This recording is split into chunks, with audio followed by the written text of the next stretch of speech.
And this regime is not just going to collapse because of the unhappy young generation, but under the sheer incompetence. The Mousavi side of the Islamic Republic, that includes many of the founding fathers and founders of the Islamic Republic, have quite an influence in the Revolutionary Guards as well.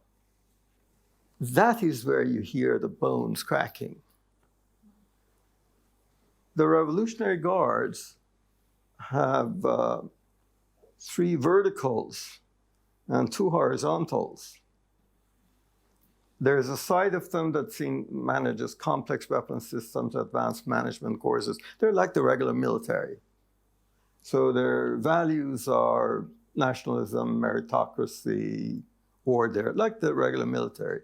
There's a side of it which has gone into business. That's the corrupt side of the revolution. Incredible. And everybody needs them because they can't live, they can't pay their expenses with their salaries. And these guys don't think good or bad, they think profit and loss. They have to meet payroll at the end of the month. And they are the ones that are extremely vulnerable to that surgical blade use of sanctions and pressure, which is the reason why cabinet ministers in Europe don't want to let go of that weapon, by the way, because then you lose that option. And then there's a third part, which is ideological, lumpenproletariat, as the Marxists would call them. And they are hated by the regulars, like any irregular force is hated by regular forces, because they mess up the plans. And the Russians had it with them in Syria, because they can't continue a staff general plan. So these conflicts exist. But the most important conflict is between the top echelon, who live fabulous lives.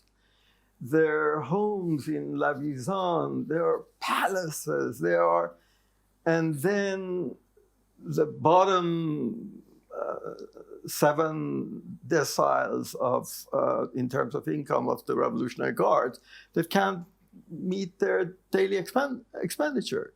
And then they have to go and guard those guys who are sitting up there and see the lavish lives that they live in.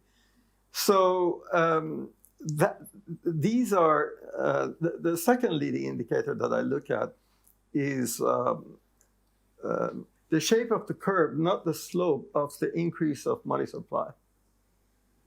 It used to be linear. Now it's a second order equation, it's a parabola.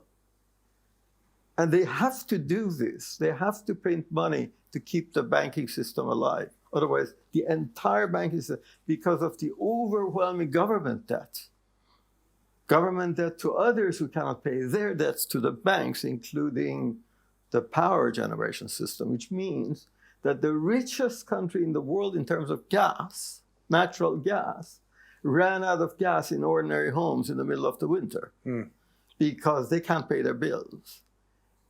So these are the fundamental things you've got to look at to see where it's going. And this regime is not just going to collapse because of the unhappy young generation, but under the sheer incompetence. Thanks for watching that clip. If you'd like to see the full interview, just click here. Don't forget to subscribe, and if you'd like to join us live in the newsroom, head to tortoisemedia.com/book.